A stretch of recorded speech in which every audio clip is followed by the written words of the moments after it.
दोस्तों आज हमारा पहला चैप्टर है ज्योग्राफी पार्ट 1 ट्रांस हिमालय एवं महान हिमालय। ट्रांस हिमालय एवं महान हिमालय से पहले कुछ और बात जानते हैं। पहली बात, जो उत्तराखंड है उसका भौगोलिक विभाजन किस तरीके से किया गया है, इस चार्ट में आप देख सकते हैं। भौगोलिक विभाजन की यदि हम बात करें तो इसे 8 भागों में बांटा गया है। ट्रांस हिमालय जिसे बाहरी हिमालय भी कहते हैं, ग्रेटर हिमालय यानी महान हिमालय, लघु हिमालय यानी लेसर हिमालय, दून क्षेत्र, भाबर क्षेत्र, शिवालिक, तराई और गंगा के मैदान, इन 8 भागों में उत्तराखंड को बांटा गया है। आपकी जानकारी के लिए बता दूं कि उत्तराखंड का 86% जो भाग है वो पर्वतीय भाग है और जो ये पर्वत हैं ये हिमालय पर्वत श्रृंखला के हैं। इसीलिए हिमालय के बारे में जानना बहुत ही जरूरी हो चुका है। और हिमालय जो है वो दुनिया की सबसे बड़ी पर्वत श्रृंखला में से एक है। ध्यान रखिए, मैंने कहा दुनिया की सबसे बड़ी पर्वत श्रृंखला में से एक है। यदि आपसे पूछा जाए कि दुनिया में सबसे बड़ी पर्वत श्रृंखला कौन सी है तो इसका जवाब होगा मिड ओशन रिज। जी हाँ, मिड ओशन रिज जमीन पे नहीं है, समुद्र के नीचे है। 40,000 मील तक ये लंबी है और दुनिया की सबसे बड़ी माउंटेन रेंज है। दूसरा सवाल, यदि आपसे पूछा जाए कि जमीन पर दुनिया की सबसे बड़ी माउंटेन रेंज कौन सी है तो इसका उत्तर होगा एंडेस पर्वत श्रृंखला, जो कि साउथ अमेरिका में है और लगभग 7-8 हजार किलोमीटर ये लंबी है। तो हिमालय कितना लंबा है? हिमालय लगभग 2400 किलोमीटर तक लंबा है। अब एक और सवाल बनता है कि दुनिया की सबसे ऊंची पर्वत श्रृंखला कौन सी है? अब जवाब आएगा हिमालय का। हिमालय दुनिया की सबसे ऊंची पर्वत श्रृंखला है। आपको पता होगा कि माउंट एवरेस्ट हिमालय में ही है और उसकी जो ऊंचाई है वो लगभग 8,848 मीटर है। इसके अलावा कंचनजंगा, यहाँ तक कि नंदा देवी जो उत्तराखंड में है वो भी काफी ऊंचा पर्वत शिखर है।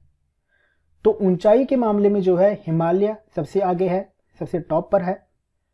जमीन में सबसे बड़ी पर्वत श्रृंखला एंडेस माउंटेन है और वैसे ओवरऑल अगर जमीन और समुद्र दोनों की बात की जाए तो मिड ओशन रिज दुनिया की सबसे बड़ी माउंटेन रेंज है। यह आपको पता होना चाहिए। अब हम बात करेंगे हिमालय की, और हिमालय में खासतौर पर हम बात करेंगे ट्रांस हिमालय और ग्रेटर हिमालय की। ये देखिए, ये है यहाँ पर ट्रांस हिमालय,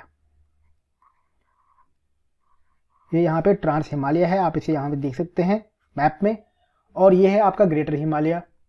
तो अब यहाँ पे आपको समझ में आ रहा होगा, ये देखिए ये लेसर हिमालय है। तो ट्रांस हिमालय को बाहरी हिमालय भी कहा जाता है, बाहरी हिमालय भी कहा जाता है। और इसे बाहरी हिमालय इसलिए कहा जाता है क्योंकि यह हिमालय पर्वत श्रृंखला के बाहर की ओर है। ये आप यहाँ पे देख सकते हैं, नोट कर सकते हैं, ये जो है यहाँ पे हिमालय के बाहरी ओर है, इसलिए इसे बाहरी हिमालय कहते हैं। सेकंड पॉइंट, जो ट्रांस हिमालय है वो आप देख सकते हैं चीन, तिब्बत और उत्तराखंड के बीच में एक बाउंड्री, एक प्राकृतिक बाउंड्री बना रहा है। यह दोनों की बाउंड्री में स्थित है, दोनों के मध्य में स्थित है और एक प्राकृतिक बाउंड्री जो है ये बनाता है। ग्रेटर हिमालय के ये उत्तर की ओर है। यदि आपने मैप देखा हो तो सबसे ऊपर ये वाली जो साइड है ये नॉर्थ है यानी उत्तर, नीचे जो है दक्षिण दिशा है, इस तरफ आप देख सकते हैं ये पूर्व दिशा है ईस्ट, और इस तरफ ये पश्चिम दिशा है वेस्ट। तो जो ट्रांस हिमालय है वो ग्रेटर हिमालय के उत्तर की ओर है, और आप ये भी कह सकते हैं कि जो ग्रेटर हिमालय है वो ट्रांस हिमालय के दक्षिण की ओर है। ठीक है। ट्रांस हिमालय की कुछ खास बातें, ट्रांस हिमालय में बर्फबारी तो पड़ती है किंतु बहुत कम, और यहां पर बारिश ना के बराबर होती है। आप ट्रांस हिमालय क्षेत्र को देखेंगे तो ऐसा लगेगा जैसे कोई ठंडा सा रेगिस्तान हो। बर्फबारी होती है, मौसम बहुत ठंडा होता है, लेकिन वहां पर बारिश बिल्कुल भी नहीं होती, ना समान बारिश होती है। यहाँ पर जो ऊंचाई है पर्वतों की वो लगभग 2500 से 3500 मीटर है। 2500 से 3500 मीटर यहाँ पे जो है हाइट है हमारे पर्वतों की। और ये जो क्षेत्र है इसकी चौड़ाई मात्र 20 से 30 किलोमीटर है, यानी जो इसकी चौड़ाई है वो लगभग 20 से 30 किलोमीटर है, बहुत ही थोड़ी है। एक और खास बात, ज्यादातर दर्रे यहीं पाए जाते हैं। दर्रे क्या होते हैं ये मैं आपको आगे बताऊंगा, लेकिन ज्यादातर दर्रे यहीं पाए जाते हैं। और यहाँ पे ये शब्द ज्यादातर बहुत इंपॉर्टेंट है। ये नहीं लिखा और ये नहीं कह रहे कि सब के सब दर्रे वहीं पाए जाते हैं। ये कहा जा रहा है कि ज्यादातर दर्रे जो है वहीं पाए जाते हैं। कहाँ में? ट्रांस हिमालय में, बाहरी हिमालय में। अब दर्रों की बात करते हैं। देखिए, दर्रों की यदि बात की जाए तो सबसे पहले सवाल आएगा, सर दर्रे होते क्या हैं? What is passes? पासिस क्या है? दर्रे एक प्राकृतिक रास्ता है जो प्रकृति ने ही बनाए हैं। देखिए, पहाड़ों में क्या होता है, अगर बहुत सारे माउंटेन्स हैं, अगर वो पर्वत बर्फीला पर्वत है, अगर उसमें बर्फ जमा है तो उन पर्वतों को पार करना असंभव होता है। और यदि वो सिंपल, जैसे हमारे लेसर हिमालय में पर्वत हैं पेड़ पौधे वाले, जहाँ बर्फ उतनी नहीं है, मात्र बारिश होती है, उन्हें पार करना फिर भी इंसान के लिए आसान होता है। लेकिन बर्फीले पर्वत जो होते हैं, बर्फ वाले पर्वत होते हैं, उन्हें पार करना असंभव सा काम है। तो प्रकृति प्राकृतिक दर्रों को बनाती है, प्राकृतिक रास्तों को बनाती है, ताकि व्यक्ति, इंसान जो है वो एक जगह से दूसरी जगह जा पाए, एक देश से दूसरे देश जा पाए, या एक जिले से दूसरे जिले में जा पाए, या एक जगह से दूसरी जगह जा पाए। इन प्राकृतिक रास्तों को ही हम दर्रा कहते हैं। अब देखिए, यहां पर डेफिनेशन है, किसी भी पर्वत श्रेणी के बीच में आने वाली प्राकृतिक रास्ते को दर्रा कहते हैं। उत्तराखंड के वृद्ध हिमालय भाग में कई दर्रे पाए जाते हैं। ऐसे महत्वपूर्ण दर्रों के नाम नामा नीति, मुलिंगला, लीपुलेख, लंपियाधुरा, किंगरी बिंगरी और बालचा है। अब हम इन्हीं दर्रों के बारे में कुछ बात करेंगे। मुख्य दर्रे कौन कौन से हैं उनके बारे में थोड़ा डिटेल से जानेंगे। लीपुलेख दर्रा, देखिए लीपुलेख दर्रा बहुत फेमस है, आपने कई बार न्यूज़ में भी सुना होगा इसके बारे में। लीपुलेख दर्रा उत्तराखंड के कुमाऊं क्षेत्र को नेपाल से जोड़ता है। अब यहां पे आपका ये पहला क्वेश्चन बनता है, दर्रे के रिगार्डिंग जो भी क्वेश्चन पूछे जाएंगे वो दो तरीके के ही पूछे जा सकते हैं। पहला कि यह दर्रा कौन से राज्य में स्थित है, जो कि नेशनल जीके का सवाल होगा। दूसरा कि यह दर्रा किन दो स्थानों को जोड़ता है, यह दर्रा किन दो स्थानों को जोड़ता है, यह दूसरा सवाल आपका बनता है। अब तो ये उत्तराखंड के कुमाऊं क्षेत्र को नेपाल से जोड़ता है, तो यह आपको याद रखना है कि नेपाल क्षेत्र से लीपुलेख दर्रा उत्तराखंड को जोड़ता है। भारत और तिब्बत के बीच आने वाले व्यापारियों, भिक्षुकों और तीर्थ यात्रियों द्वारा प्राचीन काल में इसका उपयोग किया जाता रहा है। इस दर्रे का उपयोग मानसरोवर तीर्थयात्री भी करते हैं। मानसरोवर की यात्रा हर वर्ष होती है, उत्तराखंड से ही होकर, कुमाऊं मंडल से होकर, कुमाऊं मंडल ही बल्कि इसका आयोजन करवाता है। और मानसरोवर तीर्थयात्री जो है लीपुलेख दर्रे से होकर जाते हैं। माना दर्रा, माना दर्रा की यदि बात की जाए तो यह नंदा देवी बायोस्फीयर रिजर्व के भीतर स्थित है। उत्तराखंड के माना शहर से 48 किलोमीटर उत्तर में जांस्कर पर्वत श्रृंखला के पूर्वी टर्मिनस पे यह स्थित है। माना दर्रा अलकनंदा नदी के सहायक नदी सरस्वती नदी का उद्गम स्थल है। देखिए, सरस्वती नदी के बारे में आपको पता होगा, सरस्वती नदी मात्र उत्तराखंड में ही दिखती है, केवल उत्तराखंड में ही दिखती है। और उसके बाद सीधा पता नहीं गुजरात है शायद कि राजस्थान, वहां पे ये निकलती है, विलुप्त हो जाती है उत्तराखंड में, जमीन के अंदर ही अंदर बहती है। और उसके बाद सीधा जो है, मुझे याद नहीं आ रहा, गुजरात या राजस्थान में से किसी एक क्षेत्र पे ये दिखाई देती है। तो जो सरस्वती नदी है वह अलकनंदा नदी की सहायक नदी है, और यह माना दर्रा इसका उद्गम स्थल है। यह उत्तराखंड राज्य के चमोली जिले में स्थित है। देखिए चमोली जिला, माना दर्रा कहाँ पर है? चमोली जिले में स्थित है। ये आपका सेकंड इंपॉर्टेंट पॉइंट है। फर्स्ट इंपॉर्टेंट पॉइंट आपका ये है, ठीक है, ये भी इंपॉर्टेंट पॉइंट है आपका। इसके बाद हम बात करेंगे सिमला दर्रा की। सिमला दर्रा, यह पर्वत दर्रा उत्तराखंड के पिथौरागढ़ जिले के पूर्वी कुमाऊं में स्थित है। तो पहला क्वेश्चन है, सिमला दर्रा कहां पर स्थित है? पिथौरागढ़ में स्थित है। यहां पे मैं आपको एक और जानकारी देना चाहता हूं। आपको नाम, यदि आप किसी चीज का जान लें तो नाम से भी आप अंदाजा लगा सकते हैं कि यह दर्रा किस तरफ है होगा, कौन से जिले में होगा। और ज्यादातर दर्रे पिथौरागढ़ में पाए जाते हैं, ये भी आपको जानकारी होनी चाहिए। इसका फायदा क्या होगा? मान लीजिए आप एग्जाम दे रहे हैं और आपके अटेम्प्ट बहुत ही कम हो रहे हैं, 100 में से मात्र 50-55 इतने अटेम्प्ट आपके हो रहे हैं, और आपको लगता है अटेम्प्ट करना बहुत ही ज़रूरी है, किंतु क्वेश्चन आ गया दर्रे का, सिमला दर्रा कहाँ है, और ऑप्शन में से आपको समझ आ नहीं रहा कि इसका आंसर क्या होगा। उस केस में आप पिथौरागढ़ को सही कर सकते हैं, तुक्का लगा सकते हैं, क्योंकि एक प्रोबेबिलिटी है कि ज़्यादा चांसेस होंगे कि पिथौरागढ़ सही हो।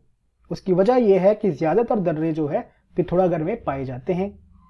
और यही नहीं, ज़्यादातर दर्रे, या मैं कहूँ कि जितने भी दर्रे उत्तराखंड को नेपाल या तिब्बत से जोड़ते हैं, उनमें से ज़्यादातर दर्रे जो है पिथौरागढ़ में ही हैं। इसी वजह से मैं कह रहा हूँ कि यदि ऑप्शन ऐसी आती है और आपको ऑप्शन का बिल्कुल भी अंदाज़ा नहीं है और आपको अटेम्प्ट भी करना ही करना है, तो आप पिथौरागढ़ को सही कर सकते हैं। इसके आगे बढ़ते हैं। यह दर्रा धर्मा घाटी में बिदांग को कुट्ठी यांगटी घाटी में जोलीकोंग झील से जोड़ता है। यह दोनों तरफ ढलान और चट्टानी है और यहां से कैलाश चोटी दिखाई देती है। देखिए अब ये कैलाश चोटी कौन सी है? कैलाश चोटी वो नहीं है जो आप समझ रहे हैं। ये कोई कैलाश पर्वत मानसरोवर वाला नहीं है, तिब्बत वाला नहीं है। ये कैलाश पर्वत जो है उत्तराखंड वाला ही है, जो कि सिमला दर्रा से दिखाई देता है।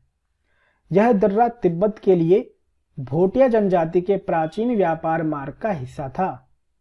देखिए 1962 से पहले तिब्बत और उत्तराखंड के जो लोग हैं, खासकर भोटिया जनजाति जो लोग हैं, उनके साथ व्यापार लगातार होता रहता था। लेकिन 1962 युद्ध के बाद जो ये व्यापार है ये बंद हो गया। पहले इन दर्रों के रास्तों से ही, आज से नहीं, आज से 1000 साल पहले भी व्यापार होता था। यह दर्रा पूरे वर्ष बर्फ की भारी चादर में ढका रहता है। बर्फ की भारी चादर में यह जो है ढका रहता है। इसके बाद बात करते हैं ट्रेल पास की। ट्रेल पास उत्तराखंड राज्य में नंदा देवी और नंदा कोट चोटी के बीच स्थित है। यह पिंडारी ग्लेशियर के किनारे पर स्थित है और पिंडारी घाटी को मिलाम घाटी से जोड़ता है। सुंदरढूंगा दर्रा, यह दर्रा बागेश्वर व चमोली के बीच स्थित है। सुंदरढूंगा दर्रा आपको याद रखना है किन दो जिलों को आपस में जोड़ता है? बागेश्वर को और चमोली को। लास्पा दर्रा, लास्पा दर्रा पिथौरागढ़ और चंपावत को जोड़ता है, ये भी आपने याद रखना है। लास्पा दर्रा पिथौरागढ़ एवं चंपावत के बीच स्थित है। कालिंदी दर्रा, यह दर्रा उत्तरकाशी और चमोली को जोड़ता है। अब ये वो दर्रे हैं जो एक जिले को दूसरे जिले के साथ जोड़ते हैं।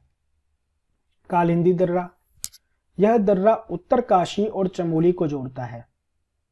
उत्तरकाशी और चमोली को आपस में जो है ये जोड़ता है।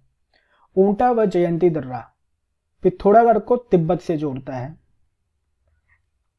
श्रीकंठ दर्रा उत्तरकाशी को हिमाचल से जोड़ता है। देखिए ये आपने याद रखना है श्रीकंठ दर्रा, क्योंकि आगे श्रीकंठ पर्वत भी आएगा, तो इसलिए आपको ये याद रखना है कि उत्तरकाशी को हिमाचल से जोड़ता है कौन? श्रीकंठ दर्रा।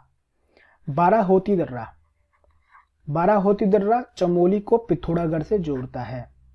तो दोस्तों दर्रों उसके बारे में हमने जान लिया है, कौन कौन से दर्रे हैं, कौन से जिलों को जोड़ते हैं, कौन से जिले को किस देश के साथ जोड़ते हैं, ये सब हमने जान लिया है। एक अलग से आपको पीडीएफ दी जाएगी जिसमें सारे दर्रे होंगे और वो दर्रे कौन सी जगह पाए जाते हैं, कौन से जिले में हैं और किन जिलों को जोड़ते हैं या किन देशों को जोड़ते हैं, वो सब जानकारी उस पीडीएफ में अपलोड कर दी जाएगी। अब आगे बढ़ते हैं महान हिमालय की तरफ। बृहत हिमालय, ग्रेटर हिमालय या महान हिमालय। देखिए, ग्रेटर हिमालय बहुत ही ज़्यादा इम्पोर्टेंट है। ग्रेटर हिमालय की जो इम्पोर्टेंस है वो यहाँ से पता होनी चाहिए कि जितनी भी हमारी नदियाँ हैं, मुख्य नदियाँ हैं, प्रमुख नदियाँ हैं, वह हिमालय क्षेत्र से ही निकलती हैं और हिमालय के ग्रेटर हिमालय, महान हिमालय से ही निकलती हैं। उदाहरण के तौर पर गंगा नदी।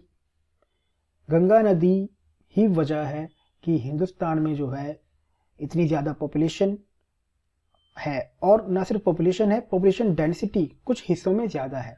जहाँ जहाँ गंगा बहती है वहाँ पर ज़्यादा पॉपुलेशन है, क्योंकि पॉपुलेशन को चाहिए पीने के लिए पानी।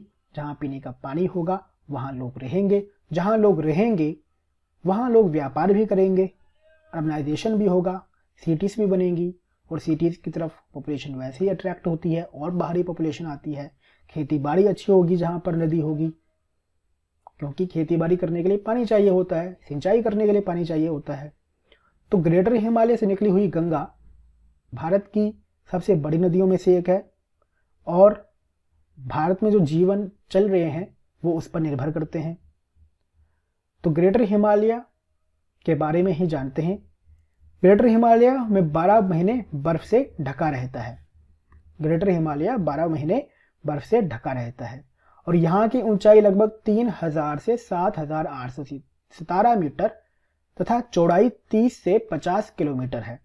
यहाँ की ऊंचाई 3000 से 7817 मीटर और चौड़ाई 30 से 50 किलोमीटर है, यानी बाहरी हिमालय या ट्रांस हिमालय से ज़्यादा, मेरे ख्याल से दोगुनी इसकी चौड़ाई है। और यह कितने जिलों में फैला हुआ है?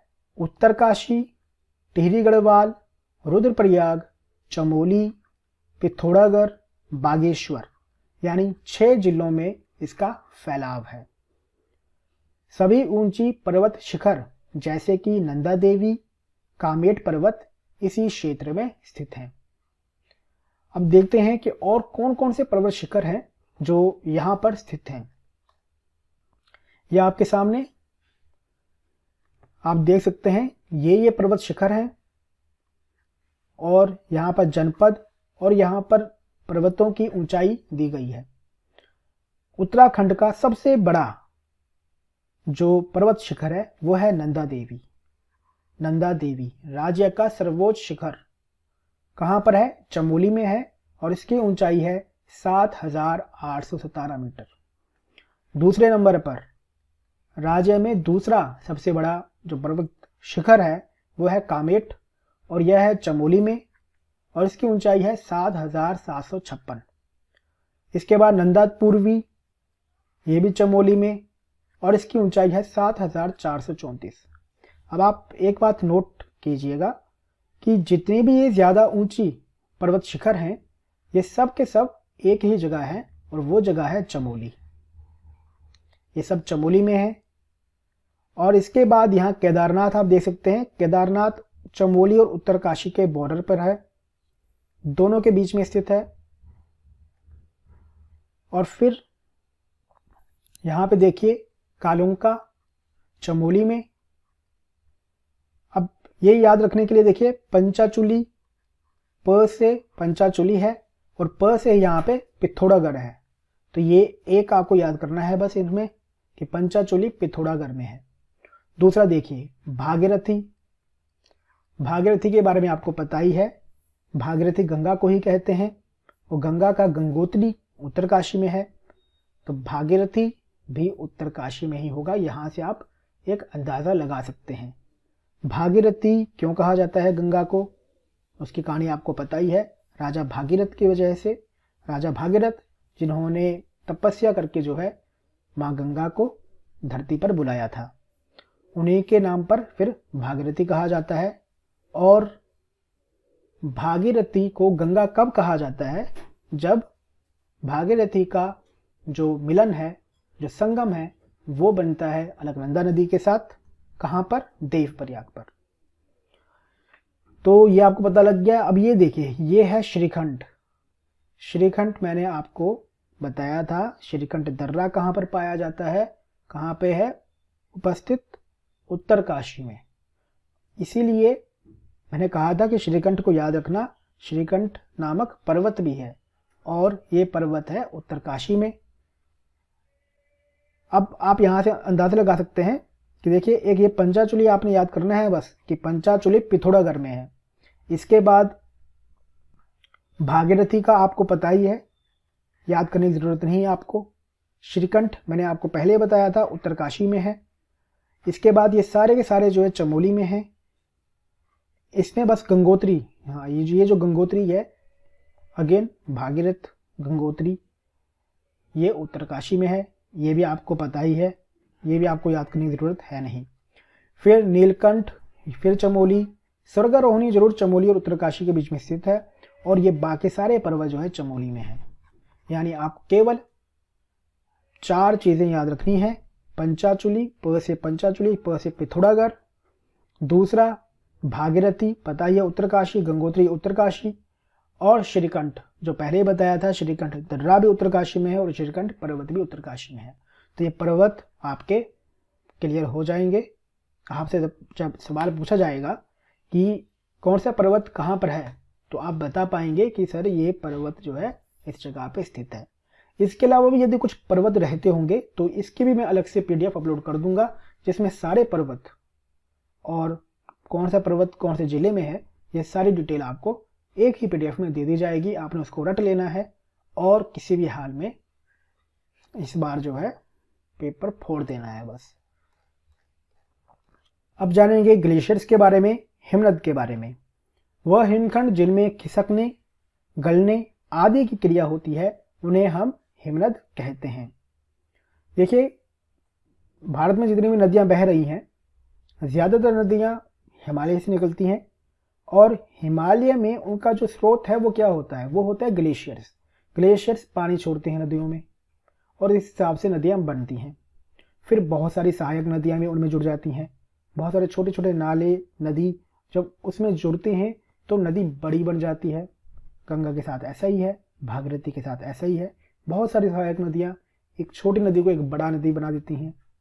अब ग्लेशियर्स की यदि बात की जाए तो आज के टाइम पे जो उत्तराखंड में ग्लेशियर्स हैं वो काफ़ी छोटे हो चुके हैं, काफ़ी सिकुड़ गए हैं। सिकुड़ने की वजह क्या है? ग्लोबल वार्मिंग, क्लाइमेट चेंज, यही तो वजह है उसकी। ग्लोबल वार्मिंग जब होती है, जब आपका तापमान 2 डिग्री भी बढ़ता है, तो जो आपके ग्लेशियर्स हैं उनका जो पिघलने की रफ्तार है वो बढ़ जाती है और इस वजह से वो सिकुड़ जाते हैं। वर्तमान हिमनद हिमयुग के दौरान जो थे उसकी छाया मात्र है। इससे मतलब ये है कि इस समय जो हम ग्लेशियर्स देख रहे हैं, यह वास्तविकता में पहले के जो ग्लेशियर्स हैं उनके मुकाबले बहुत छोटे हैं। ग्रेटर हिमालय और जांस्कर पर्वतमाला के शीर्ष पर बर्फ की कई मीटर मोटी परतें हैं जो हिमालय की घाटियों के हिमनदों को पोषण देती हैं। उत्तराखंड हिमालय के उत्तरी दक्षिणी किनारे पर हिमरेखा की अनुमानित ऊंचाई 5650 मीटर और 4300 मीटर है। उत्तराखंड के कुछ महत्वपूर्ण हिमनदों का वर्णन इस प्रकार दिया गया है। देखिए, इंपॉर्टेंट ग्लेशियर्स, ये भी आपसे सवाल पूछा जाएगा कि कौन सा ग्लेशियर कौन से जिले में है। गंगोत्री ग्लेशियर, गंगोत्री ग्लेशियर का तो आप सबने ही सुना होगा। गंगोत्री ग्लेशियर न केवल उत्तराखंड का किंतु पूरे भारत का सबसे बड़ा ग्लेशियर है। गौमुख गंगोत्री ग्लेशियर में ही है। गंगोत्री जो मंदिर है वो इस गंगोत्री ग्लेशियर के नज़दीक ही है। उत्तरकाशी जिले में ये स्थित है और भागीरथी नदी का उद्गम स्थान है। यह राज्य का सबसे बड़ा हिमनद है। यह चौखंबा चोटी के पश्चिमी ढलान पर लगभग 3900 मीटर की ऊंचाई पर स्थित है। यह हिमनद करीब 30 किलोमीटर लंबा और 2 किलोमीटर चौड़ा है। देखिए, इसकी लंबाई इतनी ज्यादा है, 30 किलोमीटर लंबा है और 2 किलोमीटर ये चौड़ा है। तो ये जितने भी पॉइंट हैं सब पॉइंट इंपॉर्टेंट हैं। ये भी आपसे सवाल पूछा जा सकता है कि गंगोत्री ग्लेशियर किस नदी का उद्गम स्थान है, या भागीरथी नदी किस ग्लेशियर से निकलती है। दूसरा सवाल पूछा जा सकता है उत्तराखंड का सबसे बड़ा ग्लेशियर कौन सा है। और यहाँ पे ये तीसरा पॉइंट ये बनता है कि यह जो ग्लेशियर है ये लगभग कितने किलोमीटर चौड़ा है, कितने किलोमीटर लंबा है। Kedarnath glacier. Kedarnath glacier Gangotri glacier से लगभग 80 किलोमीटर पूर्व की ऊंचाई पर स्थित है। ग्लेशियर लगभग 14 किलोमीटर लंबा है, जिसकी औसत चौड़ाई 500 मीटर है। चोराबाड़ी ग्लेशियर, इसके बारे में आपने सुना होगा खबरों में। चोराबाड़ी ग्लेशियर केदारनाथ मंदिर से 3 किलोमीटर दूर स्थित है। ग्लेशियर आकार में 500 मीटर की औसत चौड़ाई और 14 किलोमीटर लंबा है। ठीक है। मंदाकिनी नदी इसी ग्लेशियर से निकलती है। मंदाकिनी नदी आपको पता है केदारनाथ के किनारे जो है मंदाकिनी नदी बहती है, जिसका बाद में संगम होता है अलकनंदा नदी के साथ। यह हिमनद के निकट गांधी सरोवर स्थित है। गांधी सरोवर केदारनाथ की जो बैक साइड पीछे की तरफ यदि जाएं तो गांधी सरोवर मिलता है। तो गांधी सरोवर भी इसी के निकट है। यह हिमनद सर्दियों में भारी हिमपात के कारण फैल जाता है। देखिए कोई भी ग्लेशियर हो ना, वो ग्लेशियर बर्फबारी के मौसम में, सर्दियों के मौसम में फैल जाता है क्योंकि इसमें और बर्फ पड़ती है। गर्मियों के मौसम में सिकुड़ जाता है क्योंकि बर्फ पिघल जाती है। तो एक नॉर्मल फिनोमिना है जो होता रहता है। भागीरथी खर्क हिमनद, यह 18 किलोमीटर लंबा हिमनद है जो लगभग 9 किलोमीटर क्षेत्र में फैला हुआ है।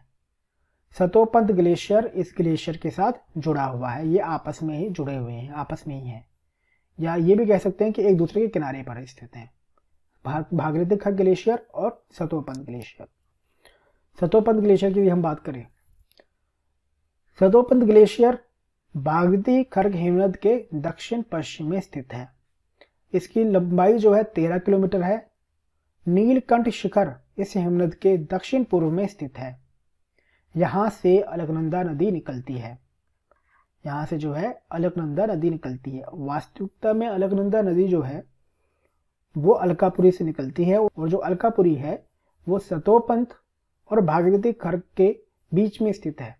लेकिन एग्जाम में जब आपसे पूछा जाए कि अलकनंदा नदी कहाँ से निकलती है, तो या तो आप अलकापुरी करेंगे अगर ऑप्शन में होगा, या फिर आप सतोपंत ग्लेशियर करेंगे क्योंकि सतोपंत ग्लेशियर उसका सही जवाब होगा। पिंडारी ग्लेशियर। पिंडारी ग्लेशियर चमोली एवं बागेश्वर में फैला हुआ है। एक पॉइंट ये क्वेश्चन आ गया कि पिंडारी ग्लेशियर कहाँ है, तो आपको पता होना चाहिए चमोली एवं बागेश्वर में फैला हुआ है। दूसरा, नंदा देवी नंदकोट एवं त्रिशूल शिखर के मध्य में स्थित है और यह राज्य का दूसरा सबसे बड़ा ग्लेशियर है। तो ये सेकंड पॉइंट हो गया। उत्तराखंड का दूसरा सबसे बड़ा ग्लेशियर कौन सा है? पिंडारी ग्लेशियर। तीसरा, पिंडार नदी यहीं से निकलती है।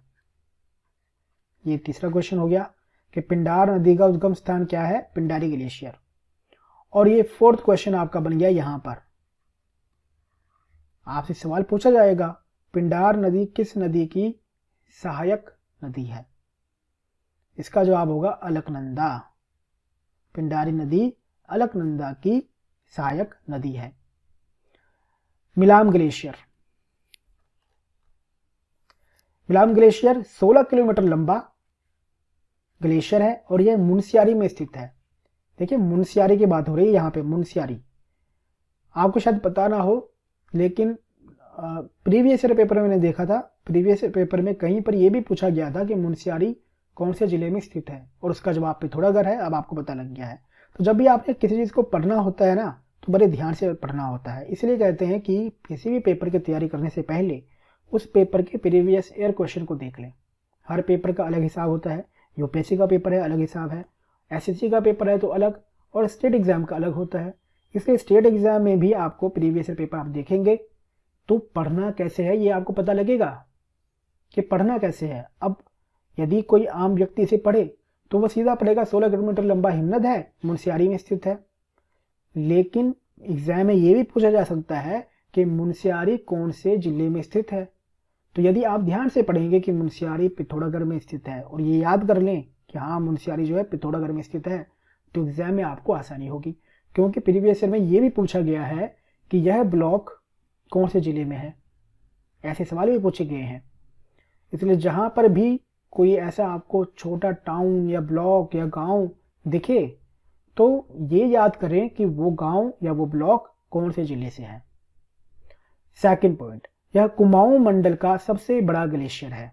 देखिए दूसरा क्वेश्चन बन गया, कुमाऊं क्षेत्र का दूसरा सबसे बड़ा ग्लेशियर कौन सा है?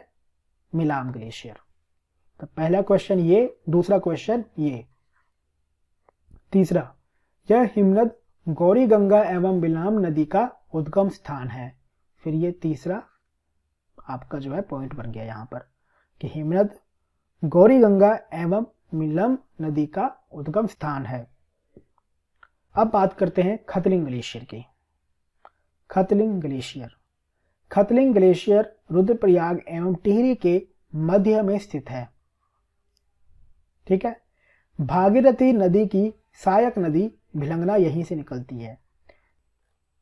राज्य के प्रमुख हिमनद, देखिए यहां पर हमने आपको एक टेबल बना के दे दिया है, कौन से जिले में कौन कौन से ग्लेशियर हैं ये आपको याद करने हैं, या आपको जो है इनको रट लेना है, एकदम से इनको रट लेना है। पिथौरागढ़ में Kali glacier, Pinora glacier, Raram glacier, Ponting glacier, इसको जैसे भी रटना है आप रटिए, लेकिन ये आपको याद करने हैं क्योंकि आपके एग्जाम में ये जो है आने वाला है कि कौन से जिले में कौन सा ग्लेशियर है। फिर देखिए चमोली ग्लेशियर में भी इसी तरीके से, इसमें देखा जाए तो बद्रीनाथ और सतोपंथ तो आप कर लेंगे क्योंकि सतोपंथ आपने अभी पढ़ा भी है, बद्रीनाथ तो आपको पता ही है चमोली में है, ढूनागिरी आपको याद करना होगा यहाँ पर। और ग्लेशियर देखा जाए तो बागेश्वर में भी बहुत सारे ग्लेशियर हैं, सुंदरढुंगा, सुखराम, पिंडारी, काफनी, मैकतौली ग्लेशियर बागेश्वर में ही है। उत्तरकाशी थोड़ा सा इजी है, यमुनोत्री, गंगोत्री, यहाँ पे डोरियानी आना चाहिए था, ड की जगह जो है द आ गया है, डोरियानी, बंदरपूंछ ग्लेशियर। टिहरी में खतलिंग ग्लेशियर अभी हमने पढ़ा था, और रुद्रप्रयाग में केदारनाथ और चोराबाड़ी ग्लेशियर। इसके अलावा भी कोई ग्लेशियर यदि बचता होगा तो वो अलग से आपको पीडीएफ दे दी जाएगी, जिसमें सिर्फ और सिर्फ जितने भी ग्लेशियर हैं सारे के सारे और कौन से जिले में हैं ये जानकारी आपको दे दी जाएगी। तो आज हमने क्या पढ़ा, पहले ये जान लेते हैं। आज हमने पढ़ा ट्रांस हिमालय के बारे में, दर्रों के बारे में, कौन से पासेस कहाँ पर हैं वो। तीसरी चीज महान हिमालय के बारे में, महान हिमालय की सबसे ऊंची पर्वत चोटियां जो हैं उनके बारे में, पर्वत शिखर या चोटी जिन्हें कहते हैं। और फिर हमने पढ़ा महान हिमालय में जो ग्लेशियर्स हैं, जो हमारे हिमनद हैं, उनके बारे में, कौन सा ग्लेशियर्स कहाँ पर है ये। तो इसमें जो पीडीएफ आपको मिलनी है, पीडीएफ मिलेगी आपको ग्लेशियर्स की, माउंटेन पीक्स की और इम्पोर्टेंट पासेस की। ये पीडीएफ अलग से अपलोड कर दी जाएगी जो आपको अच्छे से रटनी है। दोस्तों हमारा मकसद टाइम वेस्ट करना नहीं है, हमारा मकसद है कम से कम समय में ज़्यादा से ज़्यादा सिलेबस कवर करना, ताकि आप परीक्षा दे पाएँ, और ना सिर्फ परीक्षा दे पाएँ बल्कि आप परीक्षा उत्तीर्ण कर पाएँ, परीक्षा पास कर पाएँ, ऑफिसर बन पाएँ। ठीक है, अब नेक्स्ट वीडियो में हम क्या पढ़ेंगे? नेक्स्ट वीडियो में हम पढ़ेंगे लघु हिमालय के बारे में, शिवालिक क्षेत्र के बारे में और दून क्षेत्र के बारे में।